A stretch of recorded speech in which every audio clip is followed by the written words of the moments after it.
ano, dagat yung Tabang nga eh, kaya nga tinawag yung tabang eh. lalim talaga.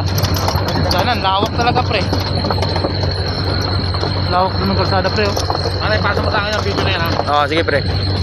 Ganda mo, kuha. Ayan na nga, maganda na nga. Naka-landscaping nga ito eh. Hindi man pala tayo linggo-linggo pumunta dito. Di makita. Tama ako. Yan na yung dam. Anong pagalan ito? San Manuel? Wala Miguel. San Manuel Dam?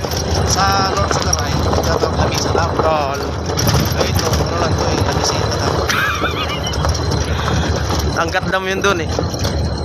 Marami siguro Tapos isda dyan, pre. Ipo Dam. Ah, grabe yan. Mga tilapia dyan pre. Grabe isda dyan, pre. Mga pla-pla. Mabakot ko ah. Mga karpa. Yung ako. Ito yung San Manuel Dam to pre. Ayun na, may chukoy yata dyan pre, may chukoy. San Manuel Dam. Lumusong ito. Parang sa may gancho. Pre, ito yung pinicture mo pre. Marami naman eh. Dami ka, pekot na mo. Yan lang na yun.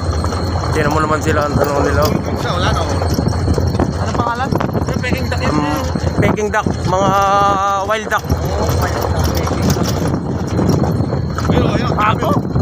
Dami na pala. Wild duck yan. sikat niya, no? Wild duck.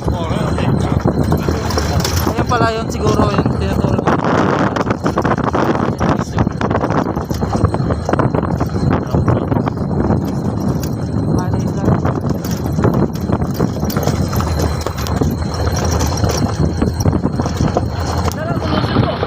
Siyempre.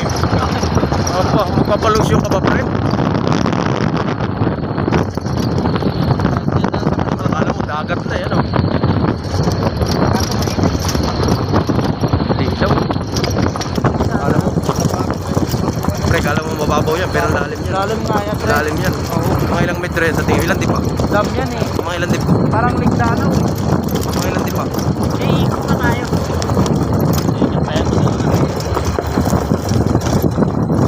Siyempre doon tayo sa mabaw. Malalim yan. Mga silaw pre. Mamasala yan. Yan, basta talaga. Patigilid sana. Malalim talaga yan. Nag-i-green eh. So, ano naman ba? Talaga yan pre. Malalim yan. Pag nag-blue, yan ang malalim. May pating na yun. Baka doon tayo dadal sa sapa. Sapal.